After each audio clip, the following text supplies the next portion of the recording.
नमस्कार, आदाब, सत श्री अकाल मेरे दोस्तों। आ गया आपका होस्ट दोस्त प्रतीक सिंह लेकर के प्रमुख तथ्यों के साथ आपका बायोलॉजी का अगला क्लास। इससे पहले के क्लास में हम लोगों ने एडिबल पार्ट्स ऑफ प्लांट्स अर्थात पौधों के खाने योग्य भाग हम पढ़ रहे थे। तो हम पढ़ रहे थे sir edible parts of plants, है ना, पौधों के खाने योग्य भाग, जिसमें हम लोगों ने जड़ या रूट वाले में आपका हम लोगों ने मूली, गाजर, आपका चुकंदर, सलजम, शकरकंद, इन सब का अध्ययन किया था। और ये सब के सब आपके जड़ या रूट के हिस्से हैं, ये भी आपको यहाँ से पता चलता है। ठीक, अर्थात ये किसी ने ये अपने पौधे के जड़ हैं ये, और हम उनके जड़ को खा रहे हैं पौधे के। ठीक है सर। इसके बाद हम आने वाले थे आपके स्टेम या तना पे। तो चलिए स्टेम और तना पे हम आते हैं और आपका टॉपिक चालू करते हैं, जिसमें आप हमको प्याज, लहसुन, क्योंकि ये तना के हिस्से हैं मगर इनका आकार एक बल्ब जैसा हो जाता है, इसलिए ये बल्ब के रूप में जाने जाते हैं। तो तना में और क्राइटेरिया है, जिसमें प्याज, लहसुन आपके बल्ब के एग्जाम्पल रहते हैं, याद रखेंगे। हाँ सर, कहीं आपको स्टेम या तना ना दे करके बल्ब दिया रहा है तो याद रखेंगे प्याज और लहसुन बल्ब है। ठीक है सर, तो प्याज, लहसुन, है ना। चलिए, आपका अदरक, ठीक, हाँ सर। चलिए, अदरक, लहसुन, जिंजर, गार्लिक, प्याज। चलिए आगे देखते हैं जो है पढ़ेंगे। तो आइए हम आते हैं भैया, अपना चालू करते हैं टॉपिक। पहले आपको देख लें कि हम जो पढ़ा रहे हैं आपको थोड़े स्पष्ट दिख रहा है कि नहीं, क्योंकि स्पष्ट नहीं दिखेगा तो बच्चों को मज़ा कैसे आएगा पढ़ने में। चलिए, दिख तो रहा है। तो आपको टॉपिक आज चैप्टर हमारा जो एडिबल पार्ट्स ऑफ प्लांट्स है वो हम ख़त्म करने की कोशिश करेंगे, और कोशिश ही क्या, हम ख़त्म करके ही रहेंगे। चलिए भैया आइए। तो हमको पढ़ना सर तना और स्टेम, उसमें हम पढ़ रहे थे सर आपका प्याज या ऑनियन। तो ऑनियन या प्याज हमको देखना है। तो आइए ऑनियन प्याज की प्रॉपर्टी पर हम जानते हैं। सबसे पहली बात सर, प्याज काटते हैं, प्याज को आपने काटा तो आँखों में जलन किसकी वजह से होती है? आँखों में जलन होती है, किसकी वजह से होती है? प्याज से निकलने वाले गैस की वजह से होती है। जैसे आप प्याज को काटते हैं, गैसेस निकलती है और आपकी आँखों में पहुंच जाती है और आपकी आंखों से फिर आंसू निकलने लगता है। हाँ सर, चलिए भैया, इतना समझ गया ना। हाँ भैया सर, मुद्दा वहीं आता है कि गैसेस है कौन सी जो मेरी आंखों को नुकसान पहुंचा रही है। ये गैसेस कौन सी है? तो ये गैस मेरे दोस्त कुछ और नहीं बल्कि ये है आपके सल्फर के यौगिक। ठीक, तो सल्फर गैस की वजह से बोल दे या सल्फर के यौगिक की वजह से, कंपाउंड ऑफ सल्फर की वजह से आपके आंखों से आंसू निकलती है। था जब प्याज काटते हैं तो आपकी आंखों से जो आंसू निकलता है वो प्याज में पाए जाने वाले सल्फर के यौगिक, कंपाउंड ऑफ सल्फर की उपस्थिति के कारण होता है, जो गैसीय फॉर्म में निकलता है। ठीक है सर। सर समस्या तो आप बता दिए कि क्यों हो रहा है, अब समाधान बताइए कि अगर प्याज काटने से आँख में हमारे आंसू निकल रहे हैं तो समाधान क्या है? तो समाधान मेरे दोस्त पॉज, ठीक है, समाधान तो आपको पता है कि सर आप समस्या तो बता दिए सर, सल्फर के यौगिक निकल रहे हैं। तो पहला क्वेश्चन यही बनेगा कि प्याज काटने में आपकी आंखों का जलन किस वजह से महसूस होता है? उससे निकलने वाले जहरीले गैस से, तीखे गैस से, सल्फर के यौगिक से, फॉस्फोरस के यौगिक से। ऐसा कितना भी बार क्वेश्चन बना सकता है, मगर मुद्दा ये है कि सर ठीक है, समस्या पता चल गया कि सल्फर के यौगिक से बनता है। सर सल्फर के यौगिक से, सल्फर के यौगिक की वजह से जलता है सर, कंपाउंड ऑफ सल्फर की वजह से, कंपाउंड ऑफ सल्फर की वजह से जलता है। ठीक, वैसे सर समाधान क्या है? तो समाधान है दोस्त कि गैस जो आपकी आंखों तक आ रहा है वो पहुंचे ही मत। पहला तो कि प्याज का जो गैस उसको खत्म कर दो, तो आप खत्म कर नहीं सकते क्योंकि भाई प्याज के अंदर आप घुस नहीं सकते। हाँ सर। दूसरा सर क्या है? सर जो गैस, अब प्याज के अंदर गैस खत्म नहीं कर सकते, तो काटेंगे तो निकलेगा, तो उसको निकल के पहुँचने मत दो। सर पहुँचने मत दो मतलब ये सर, आपका अगर प्याज है, ये आपकी अगर आँख है, ऐसे है आँखें वाली, इसके ऊपर है आँखें आपकी देख रही हैं, कैसे निकलने वाली गैस जो निकल रही है इसको आंखों तक पहुंचने ही मत दो, गैस यहीं टकरा जाए। सर तो ऐसे क्या करें, हम ऐसे आँख के सामने कुछ रखेंगे तो काट कैसे पाएंगे? तो कुछ रखो मत। सर आप बोल रहे रखोगे तो बचोगे, नहीं रखोगे तो भैया तो गैस पहुंचेगा तो बचेंगे कैसे? अरे दोस्त यही तो टेक्निक है। ये जो बीच में आप लेयर लगा रहे हो ये कुछ नहीं, ये होना चाहिए वाटर अर्थात जल। अर्थात प्याज को पानी के अंदर डुबा डुबा के काटिए तो उससे निकलने वाली गैसेज जो है वो यहीं पानी के अंदर ही फंस जाएंगी। अर्थात प्याज को आप काटिए, पानी में डुबा दीजिए। सुन रहे हैं आप बात? पहला टुकड़ा, हाँ सर, उसको पानी में अच्छे से रगड़ के निकालिए, फिर उसको बारीक काट लीजिए, कोई दिक्कत की बात नहीं है। तो प्याज का जो बड़ा बड़ा टुकड़ा आपको काटना है उसको पहले काट करके शुरू में पानी में डुबा दीजिए और सब उसको निकाल के आप बारीक काट लीजिए, आपकी आंखों में जलन नहीं होगा। मतलब पानी में डुबा करके प्याज को काटने से आपकी आंखों में जलन नहीं होगा। और चित्र बना करके बता दिया, बात खत्म। चलो दोस्तों, ठीक मेरे भाइयों, चलिए आइए लिखिए।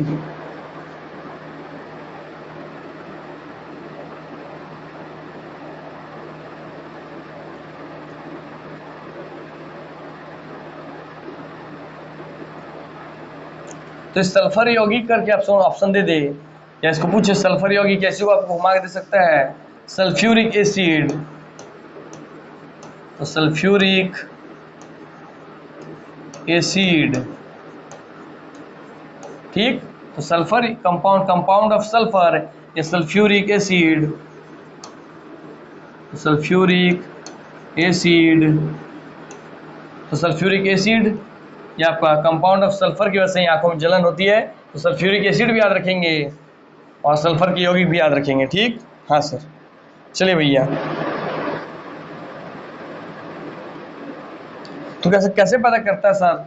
इस सल्फ्यूरिक एसिड निकलता है, आपकी आंखों में जो नमी है, जो पानी है, उसी से रिएक्ट करके आपकी आंखों में आंसू पैदा करता है, जलन पैदा करता है, ठीक। हाँ सर।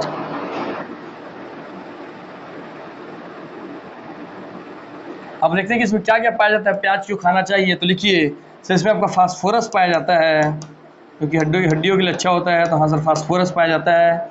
कैल्शियम और फास्फोरस दोनों आपकी हड्डियों के लिए, जबड़ों के लिए अच्छा होता है। हाँ सर। सर इसमें भी आपका ओमेगा 3 फैटी एसिड पाया जाता है जो कि एक गुड फैट है। फैटी एसिड पाया जाता है जो कि एक गुड फैट का सोर्स है, ठीक। गुड फैट क्या होता है आपको पिछले वीडियो में बताया था, जो फैट आपके नलिकाओं में ब्लड वेसल जमता नहीं है वही आपका है। नहीं नहीं, क्या बता रहा हूँ मैं, माफ कीजिए दोस्त, ध्यान कहीं और हो गया था। ये नहीं लिखा था, ये गलती से था, ये इतना सल्फर यौगिक तक हुआ था, ठीक है। चलिए अब आगे देखते हैं सर इसमें। तो इसका उपाय क्या था? इसका उपाय है कि प्याज को पानी में डुबा कर काटें, पानी में डुबाकर प्याज काटें, तो आपकी आंखों में जलन नहीं होगा। तो आंखों में जलन नहीं होगा, ठीक है सर।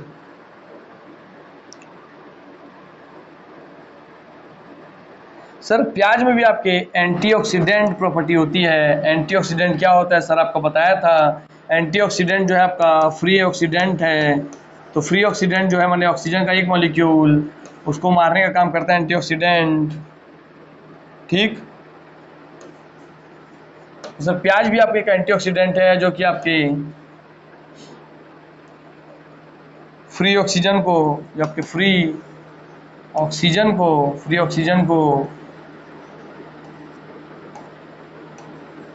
ऑक्सीजन को मारने का काम करता है। जैसे एंटीवायरस वायरस को मारता है, एंटीऑक्सीडेंट ऑक्सीडेंट को मारेगा। ऑक्सीडेंट में किसको? फ्री ऑक्सीजन को। अर्थात एक ऑक्सीजन सिंगल मॉलिक्यूल है, एक डबल मॉलिक्यूल है, तो ये तो हमारे शरीर के लिए फायदेमंद है, ये हमारे लिए नुकसानदायक है, यही आपका है फ्री ऑक्सीजन, ठीक। तो हाँ सर, सिंगल ऑक्सीजन जो है वही हमारे लिए है फ्री ऑक्सीजन, ठीक है सर। सर तो अब देखिए, तो आपको बताया था इसी फ्री ऑक्सीजन को मारेगा एंटीऑक्सीडेंट है। तो प्याज में कौन सा एंटीऑक्सीडेंट है लिखेंगे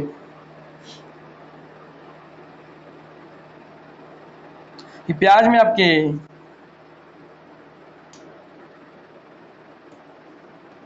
क्वेरे क्वेरसेटिन क्वेरसेटिन क्वेरसेटिन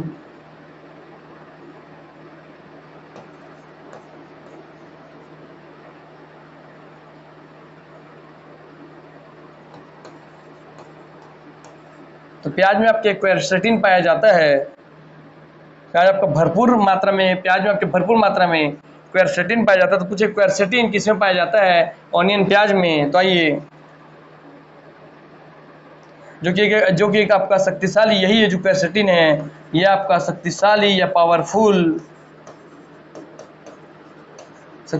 पावरफुल आपका फ्लेवोनोइड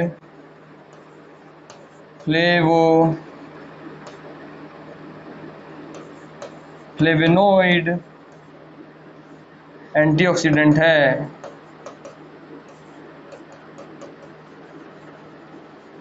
ठीक, तो हाँ सर, जो क्वेरसेटिन है यही आपका एक फ्लेवोनोइड एंटीऑक्सीडेंट है। तो क्वेरसेटिन आपका एंटीऑक्सीडेंट का काम करता है, जो कि इसकी मात्रा प्याज में भरपूर पाई जाती है। और सर ये फ्री ऑक्सीजन क्या करता है? तो इसकी वजह से ही हमारी स्किन में झुर्रियाँ आती हैं, हम बुढ़ापा पहले दिखने लगता है, हमारे स्किन का चमक कम हो जाता है। ये फ्री ऑक्सीजन नुकसानदायक है। अब आइए सर, फ्री ऑक्सीजन सर हमारे बॉडी में आता कैसे है? आइए बताता हूँ कैसे आता है।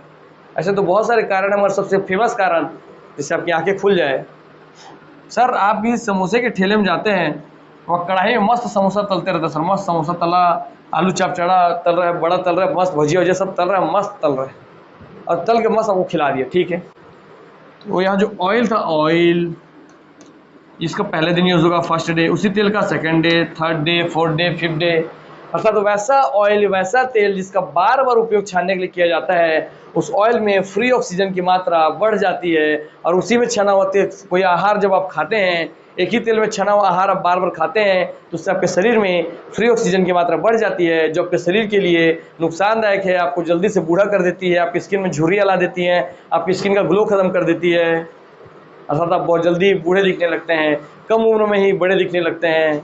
तो इसलिए आपको तला हुआ पदार्थ नहीं खाना चाहिए, और खाना चाहिए तो वैसा जो कि एक बार तला हो। तो एक बार तला हो कैसे पता चलेगा? तो उसको कैसे पता चलेगा? उसका एक ही गारंटी है दोस्त, कि आप ये तलने वाला काम अपने ही घर में कीजिए। अगर खाने के शौकीन है तो आप खाना मत छोड़िए, मगर समोसा अपने घर में बना लीजिए, सप्ताह में कभी अगर मन कर रहा है तो। बहुत बड़ी चीज़ है नहीं, तुरंत मैदा साने, एक तो आलू मसाला उबाले भाई, भरे लगा के छान के खा लिए। तो आपको ऐसे खुद से आप छानेंगे तभी एक बार के छना हुआ खाना आप उस तेल से खा सकते हैं, दोबारा नहीं। और आपके घर में भी माताएं बहनें जो है, एक बार बढ़िया पूड़ी छानती है, उस तेल को रख देती है, फिर उसमें फिर कुछ छानती है, फिर आपको खिलाती हैं, भजिया छानती है, उससे पूड़ी छानती हैं, तो उससे भी एंटीऑक्सीडेंट आता है, याद रखेंगे इस बात को। तो इसका कहने का मतलब सर, या तो हम तला हुआ पदार्थ ना खाएं, और खाएं तो एक ही बार तेल का यूज़ करिए, यही ना। हाँ दोस्तों, इतनी महंगाई में कैसे करें सर? तो बस क्या दिक्कत, खाते रहो पीते रहो, कोई दिक्कत की बात नहीं है। उसके साथ मगर प्याज खाओ, आप उधर एंटीऑक्सीडेंट में आप गाजर पड़े थे गाजर खाओ, मूली खाओ, मूली पड़े थे मूली खाओ, है ना, गाजर नहीं मूली पड़े थे मूली खाओ। हालांकि इन सब में प्रॉपर्टी है एंटीऑक्सीडेंट की, गाजर में, मूली में, चुकंदर में, सलजा में, सब में है, मगर मेन रूप से आप मूली पड़े थे और यहाँ प्याज पड़ रहे हैं। तो मूली और प्याज जिसमें हल्का झरझराहट रहती है स्वाद में, उन सब में एंटीऑक्सीडेंट की प्रॉपर्टी रहती है, जो कि आपके फ्री ऑक्सीजन को किल करता है। तो प्याज का जान गए? हाँ सर। तो ये क्वेरसेटिन शब्द याद रखेंगे इसके साथ, यही क्वेरसेटिन एक फ्लेवोनॉइड एंटीऑक्सीडेंट है जो कि फ्री ऑक्सीजन को मारता है।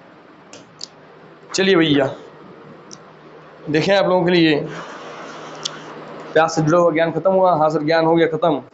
आइए अब थोड़ा हम फास्ट पढ़ेंगे, क्योंकि आपका इसके अलावा इसी टॉपिक पे और एक क्लास नहीं लेंगे, इसी में खत्म करते हैं सबको। आइए अब इसके बाद हम पढ़ना सर लहसुन, बोले तो गार्लिक। हाँ सर, चलिए भैया, गिंजर गार्लिक पेस्ट, अदरक लहसुन पेस्ट हम पढ़ लेते हैं। हमको ये नहीं पता होता कि इसमें गिंजर मने क्या होता है, गार्लिक मने क्या। तो गिंजर मने अदरक, गार्लिक मने आपका जिंजर, मने अदरक, गार्लिक मने आपका लहसुन। ठीक, हाँ सर, आज पता चल गया। चलिए ये लहसुन पे आए हम, लहसुन भी आपका तना का हिस्सा है। सर आपका लहसुन जो है, इसमें कैलोरी तो कम होती है, इसमें कैलोरी बहुत कम मात्रा में होती है, मगर इसमें जो पोषक तत्व है, न्यूट्रिएंट्स बहुत अधिक होते हैं, मगर इसमें न्यूट्रिएंट्स बहुत अधिक होता है। अर्थात लहसुन के अति फायदे हैं, सर अति इतना लंबा क्यों बोले? कि दोस्त लहसुन का सबसे बड़ा फायदा है कि लहसुन आपका जो बैड कोलेस्ट्रॉल है उसको भी काटने का काम करता है। सर बैड कोलेस्ट्रॉल को काट रहा है माने हमारे जो रक्त नलिकाओं में जो फैट जम गया है उसको भी काट रहा है। सर जब उसको काटेगा तो हार्ट ब्लॉकेज को भी ये क्लियर करेगा। सर हार्ट ब्लॉकेज को क्लियर करेगा तो सर हमको ये हार्ट अटैक आने से बचा लेगा। हाँ सर, अब समझिए अति मैंने आपको दिल का दौरा पड़ने से एक छोटी सी लहसुन की कली बचा सकती है, समझिए आप। ठीक। दूसरा सर ने बताया कि ये दूसरी बात कि आपके शरीर में कहीं ब्लड जम गया है तो उस जमे हुए ब्लड को भी उसको हटाने का काम, उसको ठीक करने का काम भी ये लहसुन करता है। अर्थात लहसुन में आपके एंटी ब्लड कोगुलेंट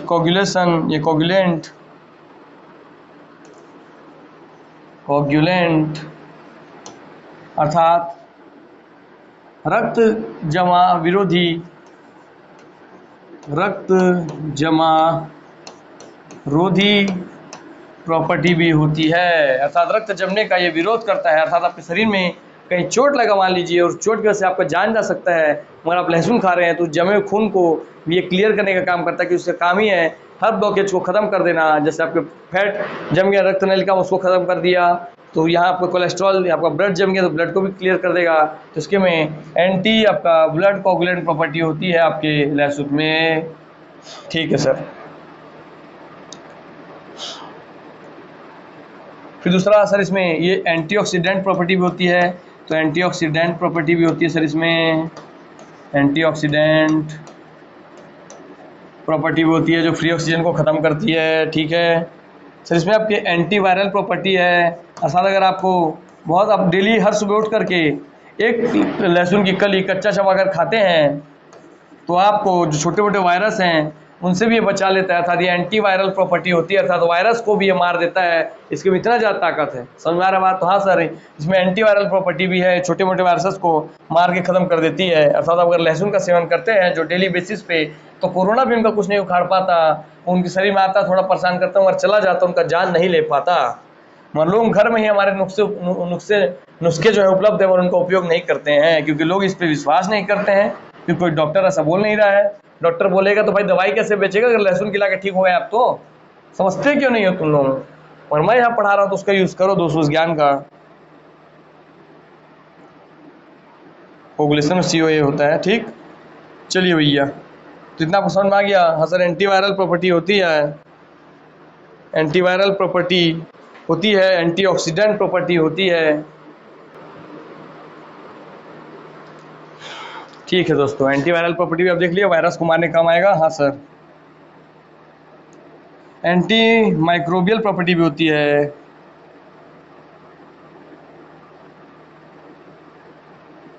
तो एंटी माइक्रोबियल अर्थात जो माइक्रो वायरसेस होते हैं या माइक्रो बैक्टीरिया होते हैं या माइक्रो जीव होते हैं या सूक्ष्म जीव होते हैं उनको ही मारने काम करता है। तो एंटी माइक्रोबियल प्रॉपर्टी भी होती है, माइक्रोबियल अर्थात जो माइक्रो ऑर्गेनिज्म है, सूक्ष्म जीव हैं, उनको भी मारने का काम करता है। ठीक, हाँ सर। कोलेस्ट्रॉल कम करता है, बताओ कि कोलेस्ट्रॉल फैट जो जम गया उसको ख़त्म कर रहा है। तो सर कोलेस्ट्रॉल कम कर रहा है, कोई बैड कोलेस्ट्रॉल को कम कर रहा है, कोलेस्ट्रॉल कम करता है। लहसुन के अनेक फ़ायदे हैं दोस्तों, देखते जा रहे हैं आप लोग, बोला था ना मैं, बहुत ज़्यादा फ़ायदा है इसका। ठीक,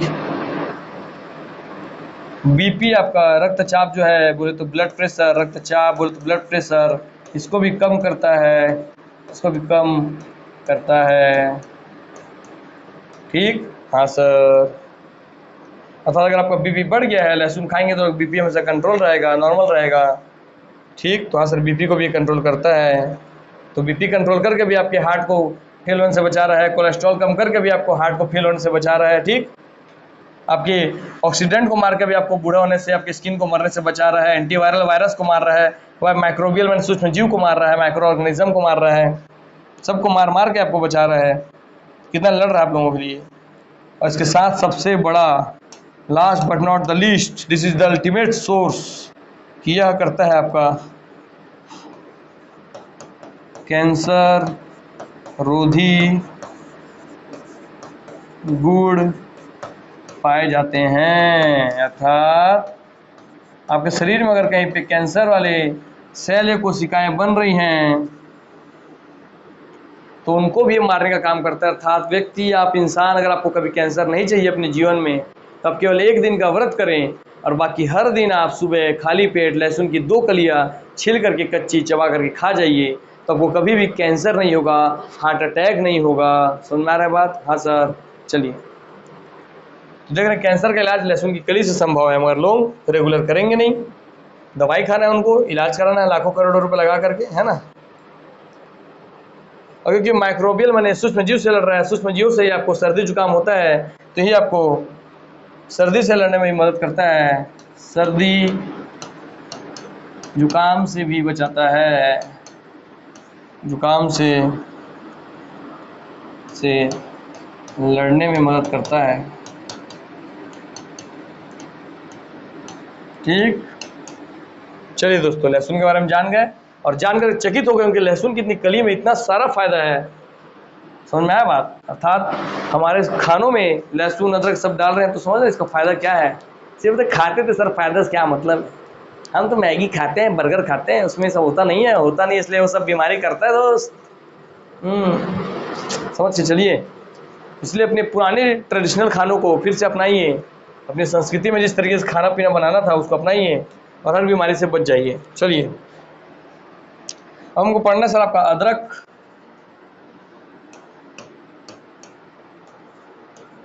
अदरक, वाह स्पीड। चलो, जिसको बोलते हैं आपका जिंजर। इसमें जिंजर इसका नाम क्यों पड़ा है सब आपको पता चल जाएगा। चलिए, अदरक। देखिए सर, हड़बड़ा काम की डबल काम करना पड़ा ना, यही तो आपको सिखा रहा हूँ दोस्त। हड़बड़ी का काम गड़बड़ी का होता है। ठीक, हाँ सर, इसलिए मत कीजिएगा। चलिए,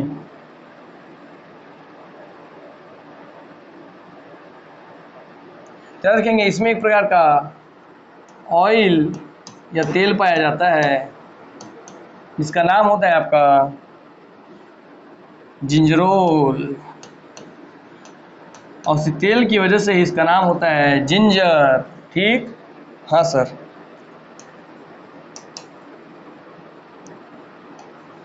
तो जिंजरोल, इसमें एक ऑयल पाया जाता है, अदरक में एक ऑयल, एक तेल पाया जाता है जिसको जिंजरोल कहते हैं। जिंजरोल की वजह से इसका नाम जिंजर होता है। ठीक है सर। और लहसुन अदरक में आकर इसका एक तीखापन होता है, इसका सेंट होता है, वैसे जिंजरोल तेल की वजह से इसका स्वाद और इसका से सुगंध आता है। ठीक, हाँ सर, क्लियर हो गया। और जिंजरोल का प्रॉपर्टी अब देखिए कि यह आपका एक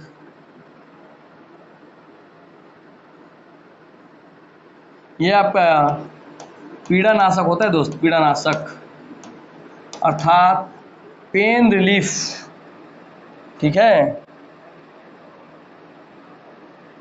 तो पीड़ानाशक या एंटी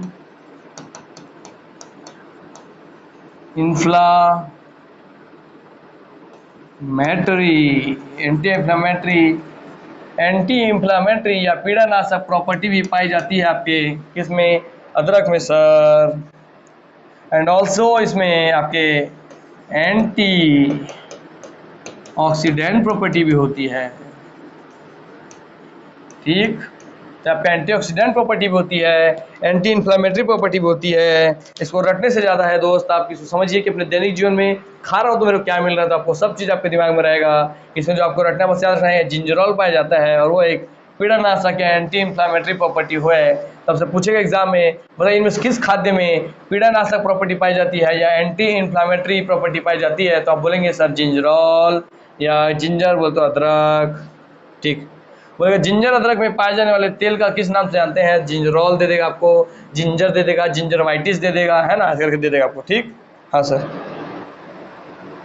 और यह तना का वो हिस्सा है, लिखेंगे सर ये तना तो था ही, ये स्टेम तो है, स्टेम का तो हिस्सा ही है, मगर तना स्टेम में भी उसका कौन सा हिस्सा है, तना स्टेम का भी कौन सा है, तो सर ये तना, ये मिट्टी के नीचे सर आपका इसका विकास अदरक का ऐसे हॉरिजॉन्टल रूप में होता है, ऐसे देखेंगे फैले रहता है। हाँ सर, अदरक ऐसे रहता है ना, हाँ सर, तो हॉरिजॉन्टल रूप में फैलता है। और ये सर आपका राइजोम का उदाहरण है। राइजोम माने गांठनुमा संरचना, गठीली संरचना होती है ना, गांठनुमा। हाँ सर, इसलिए राइजोम संरचना है, समझिए बस और कुछ नहीं। ठीक, तो ये भूमिगत तना है, ये एक आपका भूमिगत तना का उदाहरण है। ये पूछ लेगा कि इनमें से कौन सा, जब ये नाम दे करके पूछ लेगा कौन सा इसमें से भूमिगत तना है या कौन सा राइजोम का उदाहरण है, तो लिखेंगे सारा अदरक। ठीक, हाँ सर।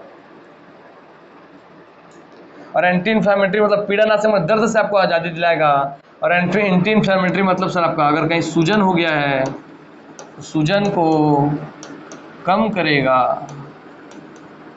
और सूजन कब होता है, सब जब हमको चोट लगता है तो दर्द होता है, दर्द होता है तो वहीं सूज जाता है वो हिस्सा, तो दर्द है तो अर्थात दर्द को कम कर रहा है, इसलिए तो वहाँ सूजन भी कम हो रहा है ना। हाँ सर, क्योंकि दर्द आया तो सूजन आया, तो दर्द कम तो सूजन कम, इसलिए इसमें दोनों प्रॉपर्टी है, पीड़ानाशक का भी, दर्द को कम करने का भी और सूजन को भी कम करने का प्रॉपर्टी है। ठीक है सर। ये नेक्स्ट आपका आते हैं हम सर, नेक्स्ट आपका है शुगर केन। शुगर केन तो दोस्त गर्मी के दिन में गन्ना जूस डेली पीजिए, पेप्सी कोला ये सबसे 100 5,000 5 कितना अनगिनत टाइम फायदा है, कंपैरिजन ही नहीं है। ठीक ठीक। सबसे पहली बात सर, गन्ने की बिजाई के लिए जिस विधि का उपयोग किया जाता है, तो गन्ने को बोने के लिए जिस विधि का उपयोग करते हैं वो है trench method. Sir trench method क्या होता है, आइए मैं दिखा देता हूँ। सब चीज़ देख के सीखिए, क्या दिक्कत की बात है, हमारे पास तो ऊपर गूगल बैठा है दोस्तों। आप यहाँ सीखने ही तो आते हैं, पढ़ने के लिए आपके पास बहुत सारी जगह है, यहाँ पे सीख करके जाइए। Trench method, trench method of sugar cane था वहाँ पे ऑप्शन में, trench method of sugar cane. कुछ नहीं दोस्तों, आइए देखिए, ये है ट्रेंच मेथड। ये सर क्यारी नुमा संरचना बनी है सर, क्यारी बनी है सर, क्यारियाँ बनी हुई हैं, देखिए। हाँ सर, इसमें कैसे क्यारियाँ बनी हुई है, क्यारियाँ बनी हुई, क्यारियाँ बनी हुई है। हाँ सर, यही आपका ट्रेंच मेथड। ठीक, हाँ सर। और इसी में देखिए आप फिर इसी ट्रेंच में आपके गन्ने के फसल लगे हुए हैं, अर्थात यहाँ पूरा गन्ना उगेगा, फिर यहाँ, फिर यहाँ। हाँ सर, तो वही ट्रेंच मेथड है। हाँ सर, बस बस बस बस, चलिए।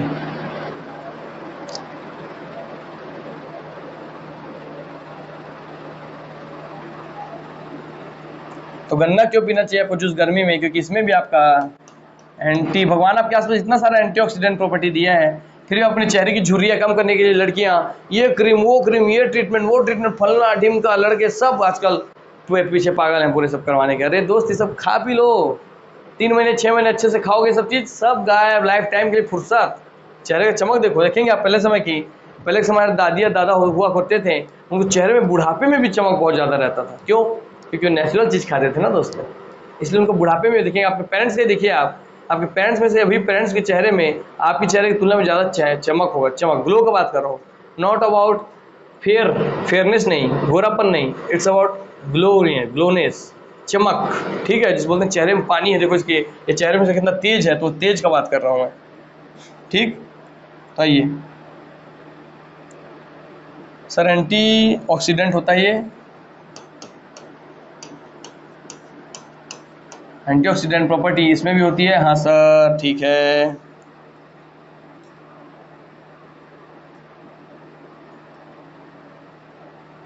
और इसीलिए आपके संक्रमण, कोई रोग जो संक्रमण है, संक्रमित होने लोग, उससे मदद करता है, संक्रमण से लड़ने में मदद करता है। जैसे आपको सर्दी एक दूसरे से फैल रही है, उससे भी लड़ने में मदद करता है ना।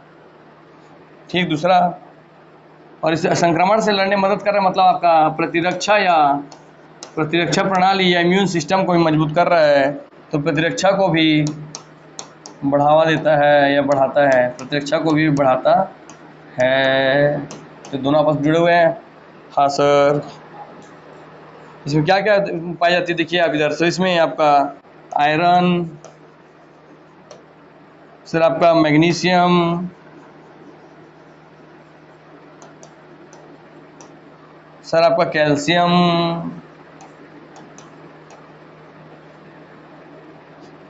इसके अलावा सर कुछ इलेक्ट्रोलाइट्स पाए जाते हैं, इलेक्ट्रोलाइट्स इसके रस में घुले होते हैं,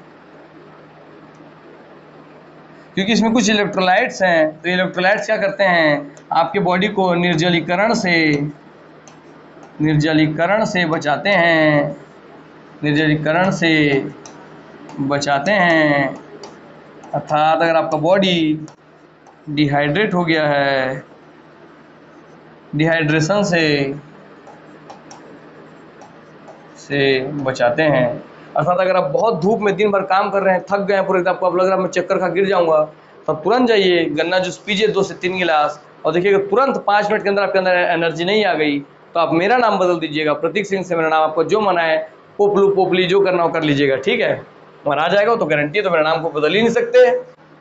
इतना अच्छा नाम रखे भाई माता पिता जी हमारे। चलिए भैया,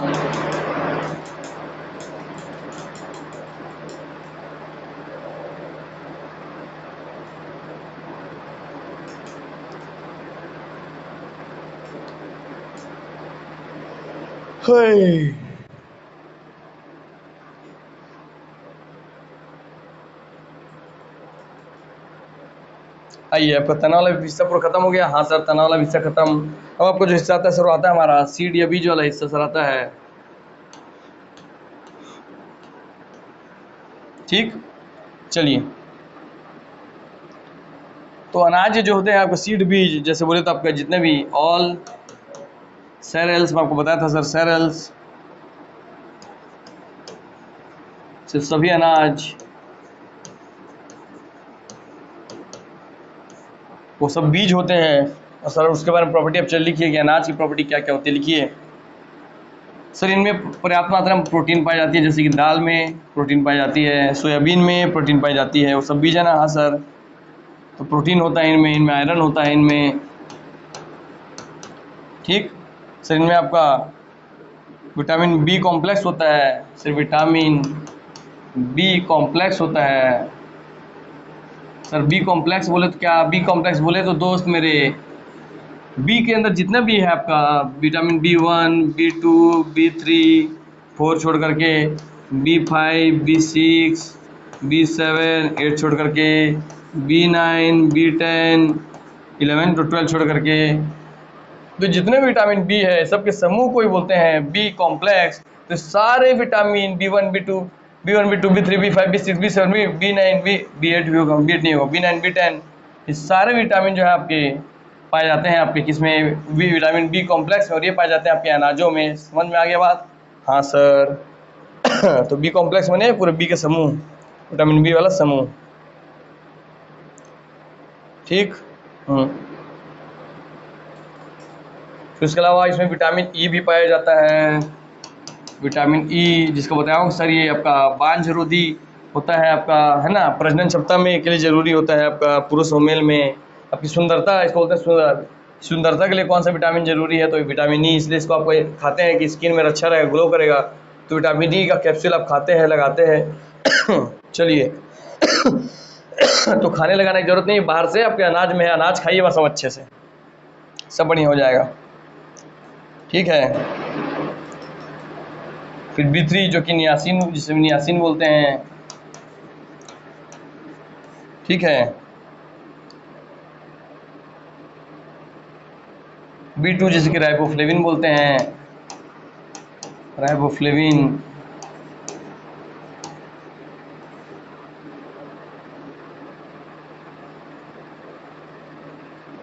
B1 बोलते थायमीन,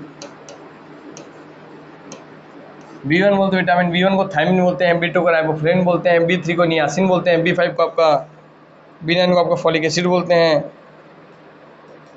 B9 को आपको से पेंटोथेनिक करके कुछ बोलते हैं, ठीक। और फाइबर, इसी में आपका फाइबर का भी सोर्स होता है, फाइबर भी पाया जाता है जो कि दिमाग के लिए अच्छा होता है। बताया था कि आपके जो अनाज है, अनाज के जो छिलके ऊपर के, जैसे दाल वाल, इसलिए बताया था कि साउथ के लोग इतना होशियार क्यों, क्योंकि दाल खाते हैं, दाल के छिलके में फाइबर होता है, फाइबर दिमाग का आहार है, दिमाग के लिए अच्छा होता है फाइबर। हाँ सर। फल जो होते हैं, सेव, सेव के छिलके में फाइबर पाया जाता है, किसी फल के छिलके में जो छिलके होते हैं उसमें फल आपके फाइबर पाया जाता है, फाइबर हमारे दिमाग के लिए बहुत अच्छा होता है, ठीक है सर, ठीक। इसलिए अनाज खाने चाहिए।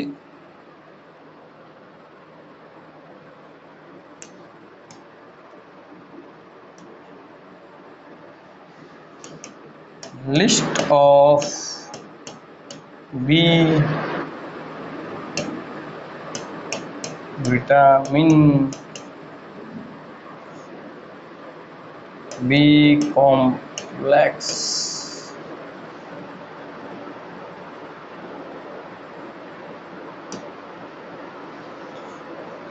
देखिए लिस्ट है, आपको दिख रहा है। हाँ सर, B1 को थायमिन, B2 को राइबोफ्लेविन, B3 को नियासिन, B5 को पेंटोथेनिक, जो मैं बोला सही है, B6, फिर B7 को बायोटिन, B12, हाँ सर हाँ, B9 को आपका फॉलिक एसिड, हाँ सर हाँ। चलिए भैया, 3 3 6 2 8।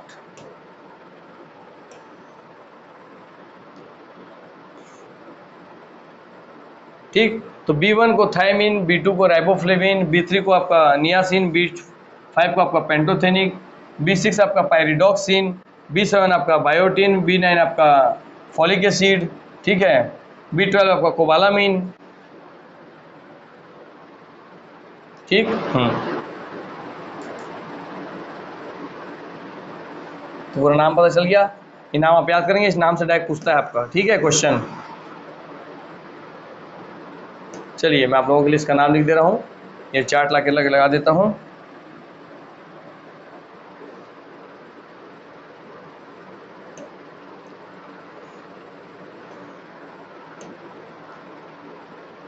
चलिए,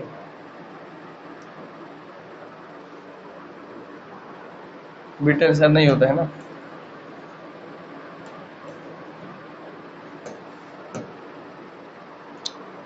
लिस्ट लगा देता हूँ मैं। चलिए,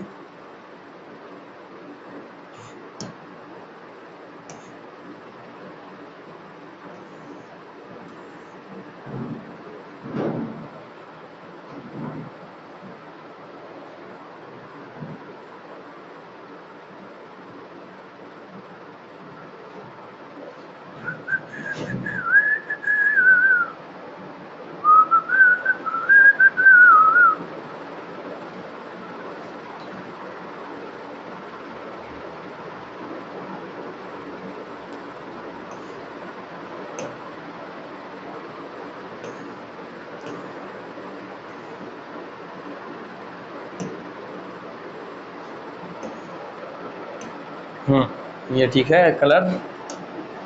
चलिए भैया,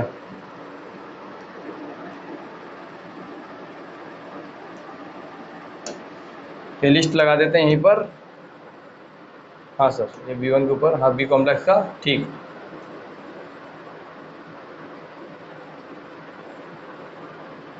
ठीक, B1 का थायमिन, B2 का राइबोफ्लेविन, B3 का नियासिन, B5 का आपका पेंटोथेनिक, B6 का पायरिडॉक्सिन, B7 का बायोटिन, B9 का फॉलिक एसिड, B12 का आपका साइनोकोबालामिन या कोबालामिन, तो साइनोकोबालामिन या कोबालामिन। ठीक, हाँ सर, तो नाम याद कर लेंगे, इससे डायरेक्ट क्वेश्चन पूछता है।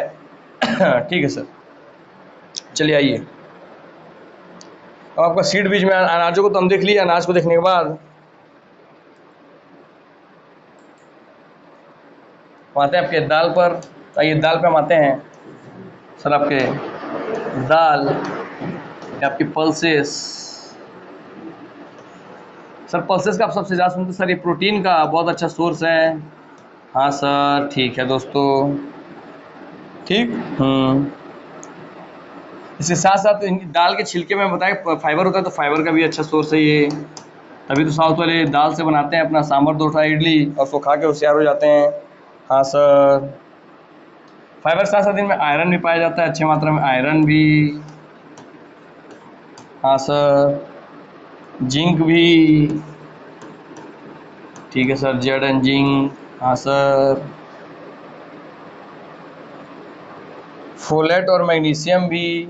तो फोलेट बोले तो B9, ऐसा कह रहा है कि फोलेट, तो फोलेट या फोलेट, ठीक। ये आपका इसके साथ साथ मैग्नीशियम भी, मैग्नीशियम को Mg से लिख रहा हूँ, Mg बोलते मैग्नीशियम, ठीक है।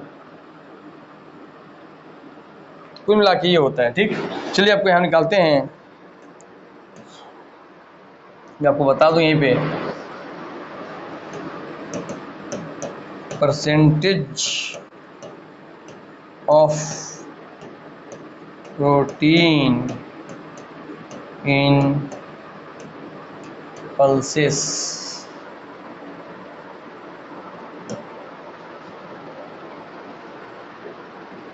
देखिए लिखा है सर, पल्सेस कंटेन अप्रोक्सीमेटली लगभग 21 से 25% protein, however have limiting amount of essential amino अम्ल भी, अमीनो अम्ल जो कि प्रोटीन का ही सोर्स है, सच एज मेथियोनिन एंड ट्राइट्रिप्टोफैन, ऐसा करके लिस्ट दिया हुआ है। कुल मिलाकर के कि कितना परसेंटेज इसमें प्रोटीन पाया जाता है, तो सर वो आपका है 21 से 25% प्रोटीन आपका पाया जाता है आपके दाल में। ठीक, याद रखेंगे। हाँ सर, मान लीजिए जब 100 ग्राम दाल लिए हैं तो उसमें से आपका 21 से 25 ग्राम आप प्रोटीन खा रहे हैं, आप ये समझिए। ठीक, which pulses is high in protein, तो moong India is the largest producer of this pulse, also known as green ग्राम।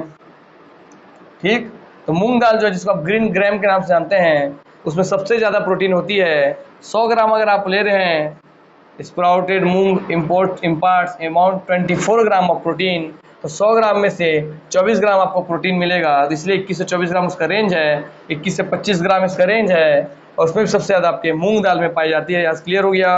हाँ सर, यहाँ से हमको क्लियर हो गया। तो चलिए भैया, क्लियर हो गया तो हमारा तो काम ही यही है कि बच्चों को बढ़िया बढ़िया ज्ञान देना। चलिए इसको लगा देते हैं आपके लिए, ताकि आपका ये क्वेश्चन क्लियर रहे कि हाँ दाल में प्रोटीन होता है। प्रोटीन होता है हम सुने थे, मगर कितना प्रोटीन होता है आपको पता चल गया कि हाँ सर लगभग 21 से 25% आपका प्रोटीन पाया जाता है। और सर आपका सबसे ज़्यादा जो प्रोटीन होता है, हाई प्रोटीन, सर्वाधिक प्रोटीन मूंग दाल में पाया जाता है। ठीक, जो आप ग्रीन ग्राम के नाम से भी एग्जाम में दे देगा, एग्जाम में आपको मूंग दाल ना दिया तो ग्रीन ग्राम लिखा तो भी, तो 100 ग्राम में से लगभग 24 ग्राम आपका प्रोटीन्स पाया जाता है। ठीक है सर, उम्मीद करता हूँ आप लोगों को दिख रहा होगा। हाँ सर, हम लोगों को दिख रहा है। चलिए भैया आगे बढ़ते हैं, अब हम इसको ख़त्म करते हैं आपका। आइए आइए फिर आइए पे सर, मूंगफली पीनट में, मूंगफली या पीनट तो लिखेंगे इसके बारे में। ये भी सर प्रोटीन का बहुत अच्छा सोर्स है सर, इसमें प्रोटीन पाया जाता है। तो चलिए इसको भी देख लेते हैं कितना पाया जाता है, ताकि इसका भी डाउट आपका ख़त्म रहे। चलिए, परसेंटेज ऑफ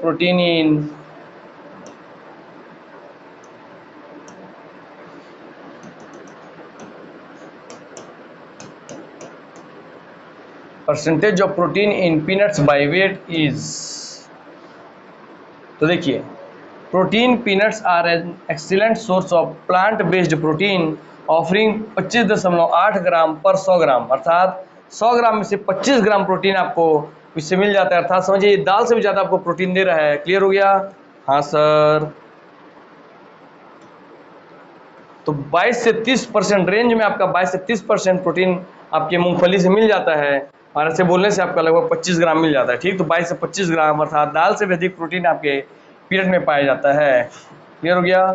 हाँ सर, चलिए भैया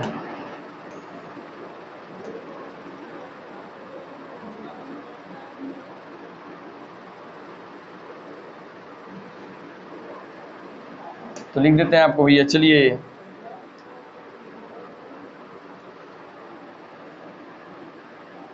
तो आपका 21 से 25 था, और ये आपका 22 से 30 है रेंज। पहले वो उसमें 24 तक का देखे थे हम, इसमें 25.8 तक का रेंज है। चलिए इस टेबल को लगा दिया, मैं इसको बड़ा भी कर देता हूँ।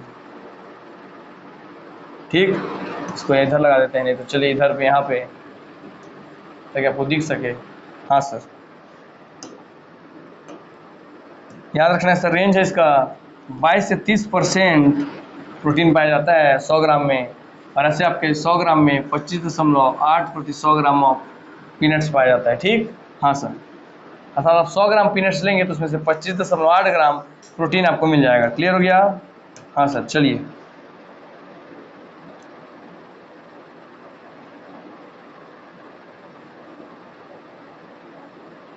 इसमें भी एंटीऑक्सीडेंट प्रॉपर्टी होती है। देख रहे हैं जितना भी प्लांट बेस्ड चीज़ है जो पेड़ों से मिलने वाला है, बर्गर फर्गर पिज्जा नहीं, जो डायरेक्ट पेड़ों से मिलता है, सब में एंटीऑक्सीडेंट प्रॉपर्टी लगभग है। बस सब आपके स्वास्थ्य के लिए कितना अच्छा है देखिए। अब इनका सेवन करेंगे तो कैसे गांव के लोग ये सब चीज़ खाते हैं और इतना मजबूत हष्ट पुष्ट तंदुरुस्त स्वस्थ निरोग रहते हैं, जवान यंग रहते हैं। आप समझ रहे होंगे बात को।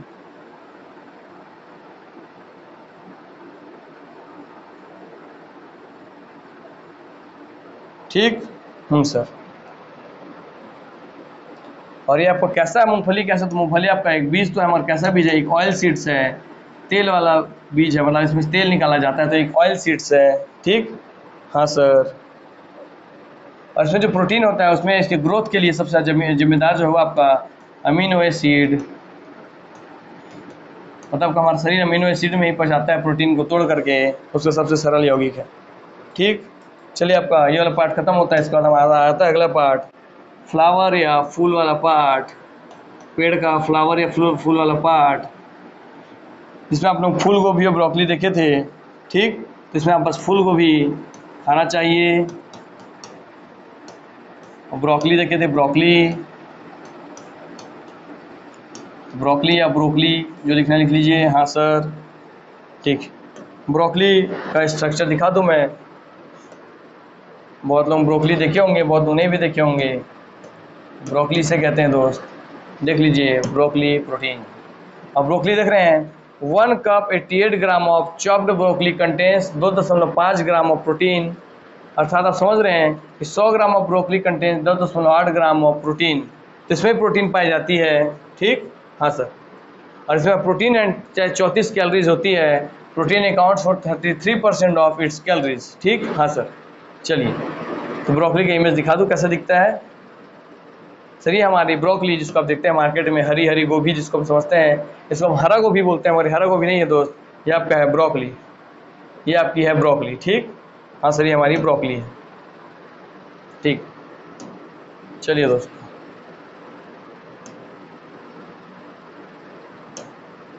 ठीक, फूल गोभी तो आप सब देखें हैं, जान ही रहे हैं। तो आइए, कॉली फ्लावर, ये हमारा फूल गोभी है, ये भी फूल है, ये भी पेड़ों का फूल वाला हिस्सा है। ठीक। हाँ सर। चलिए हो गया। इसमें 25 कैलोरी होती है यार, कि 25 ग्राम कैलोरी होती है सर, 125 कैलोरी पाई जाती है आपके 100 ग्राम आपके फूल गोभी में। ठीक। हाँ सर। इसमें क्या क्या पाई जाती है सर, इसमें कोलेस्ट्रॉल 0 होता है सर, ट्रांस फैट रेगुलेशन 0 होता है, सैचुरेटेड फैट एकदम कम 0.1 ग्राम होता है, सोडियम होता है सर 30 ग्राम देखिए सर, पोटेशियम होता है सर, पोटेशियम देखिए सर सोडियम को रोकता था, ये दोनों उसी में है सर। वही पोटेशियम इसमें 299 मिलीग्राम है, मतलब सर ये भी आपके हाई बीपी को रोकने के लिए ज़रूरी है, बहुत अच्छा है। हाँ सर। सर प्रोटीन भी इसमें सर आपका 1.9 ग्राम है सर, टोटल कार्बोहाइड्रेट 5 ग्राम है, इसमें विटामिन सी 80% पाई जाती है। ठीक। हाँ सर। तो विटामिन सी 80% बस इसको ध्यान रखेंगे, और विटामिन B6 भी इसमें पाई जाती है। ये सब याद नहीं करना, बस आप जान के रखिए अपने शरीर के लिए, इसको याद मत कीजिए, एग्जाम में सब क्वेश्चन नहीं आएगा, ऐसा नहीं पूछता है, मैं बता रहा हूँ आपको जानकारी होनी चाहिए इसलिए। चलिए अब आते हैं आपके ये ख़त्म होने के बाद, आइए फ्लावर या फूल वाले हिस्से में हम आते हैं आपके केसर या सेफ्रॉन पे। ये आपका फ्लावर वाला हिस्सा भी था। ठीक। हाँ सर, केसर या सेफ्रॉन। ठीक। केसर क्या है तो पूछेंगे, केसर कभी क्या पूछेगा तो याद रखें, केसर एक आपका मसाला है, केसर एक मसाला है। ठीक। कहाँ से प्राप्त होता है, फूलों से प्राप्त होता है, फूलों से। कौन से फूल से, तो इसके फूल को कहते हैं आपका, जो फूल कहते हैं लिखेंगे सर, क्रोकस, क्रोकस,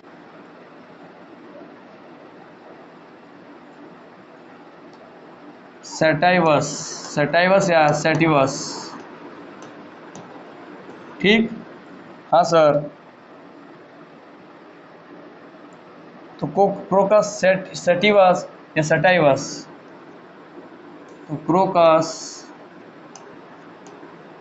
सेटाइवस या सेटिवस।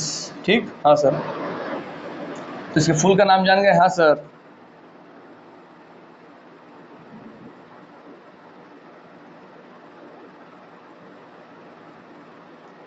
और इसे ही आमतौर पर आप केसर क्रोकस बोलते हैं, केसर क्रोकस बोलते हैं, या सैफरॉन क्रोकस बोलते हैं। ठीक, केसर क्रोकस, केसर क्रोकस या सैफरॉन क्रोकस कहेंगे। ठीक, हाँ सर।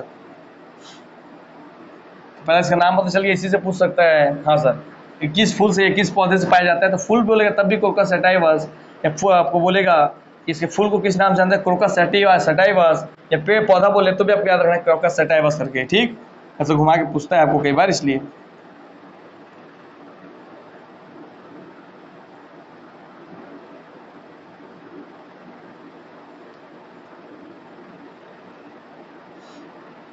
तो आइए आपको सैफरॉन का फूल दिखाते हैं हम एक बार। फ्लावर, फ्लावर समझा मैं, फ्लावर नहीं, फायर, फायर तो जल के मर जा साले। Flower of, flower of saffron, ये है दोस्तों हमारे फ्लावर ऑफ सैफरॉन। देखिए, ये दिख रहा है आपको फ्लावर ऑफ सैफरॉन? हाँ सर। और दोस्तों, ये फ्लावर सैफरॉन में जो आपकी पतली पतली निकली हुई दिखाई दे रही डंडी, यही है केसर, यही है केसर। इनमें से इस लाल लाल पंखड़ियों को निकाला जाता है, इन लाल लाल हिस्से को निकाला जाता है और उसको निकाल कर सुखाया जाता है, और वही आपके मसाले में या कलर के रूप में भी, कलर एजेंट के रूप में भी, इसके रंग निर्माण में भी उपयोग किया जाता है। आपका ये पर्पल कलर का इसका फ्लावर होता है सर। हाँ सर। और इसमें जो ये दिख रहा है आपको लाल लाल, इससे यही उसका केसर बनता है। इसको निकाल करके सुखाते हैं। ठीक, हाँ सर। आइए,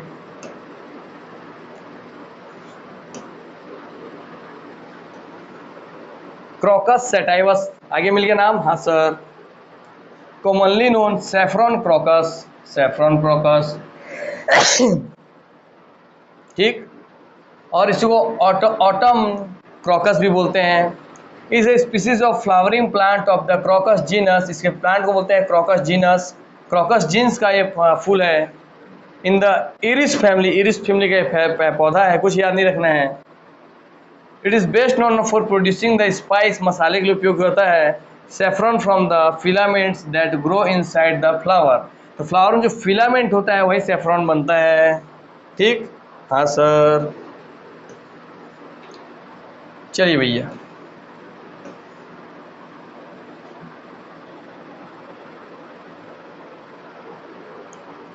चलिए ये क्वेश्चन बनता है, इसको मैं लगा देता हूँ सीधा सीधा कि बताइए केसर के पौधे का कौन सा हिस्सा से आप सैफरॉन का निर्माण करते हैं, केसर का निर्माण करते हैं, तो है उसका stigma. Stigma, stigma the saffron filaments used to add flavour and colour to dishes, खाने में आपका स्वाद देने के लिए और कलर देने के लिए इसका उपयोग होता है। Throughout the world are the female reproductive part of the flower, तो स्टिग्मा जो है यह किसी फ्लावर का महिला जननांग क्षेत्र है, महिला प्रजनन क्षेत्र है। मतलब फूल में दो हिस्से होते हैं, एक पुरुष जनन क्षेत्र, एक महिला जनन क्षेत्र। तो उसमें जो महिला जनन क्षेत्र उसे स्टिग्मा बोलते हैं। तो उस स्टिग्मा को ही, तो कभी क्वेश्चन में पूछेगा female reproductive part is equal to stigma is equal to flower का फीमेल रिप्रोडक्टिव पार्ट है। ठीक, तो इसको मैं कॉपी कर रहा हूँ क्योंकि इससे क्वेश्चन बनेगा मेरे दोस्त। यही पूछता है, क्वेश्चन यही पूछता है, बताइए जो केसर हमको प्राप्त होता है, बताइए जो केसर प्राप्त होता है वो क्या है, तो स्टिग्मा करके सीधा नाम दे देगा। ऐसे वो बोलेगा ये फ्लावर का कौन सा हिस्सा होता है, तो female reproductive part of the flower, महिला, मतलब कि महिला बोल रहा हूँ, महिला नहीं सही, मतलब से समझिए कि आपका फीमेल रिप्रोडक्टिव मतलब महिला प्रजनन भाग ऑफ द फ्लावर, फूल का आपका महिला प्रजनन वाला हिस्सा होता है। ठीक, हाँ सर। मतलब सर ये फीमेल मुझसे कोई मेल वाला भी होता है? हाँ, आपके फूल में मेल वाला, मेल रिप्रोडक्टिव पार्ट भी होता है दोस्त, मगर ये आपका जो बनता है ये आपके फीमेल वाले स्टिग्मा से बनता है। और स्टिग्मा को आपका बोलते हैं, हिंदी में ना पूछ देगा तो लिखिए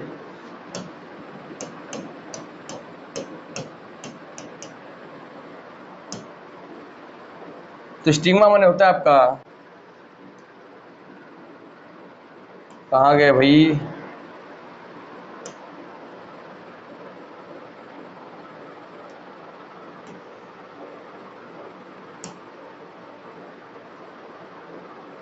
इसमें सही नहीं आ रहा है।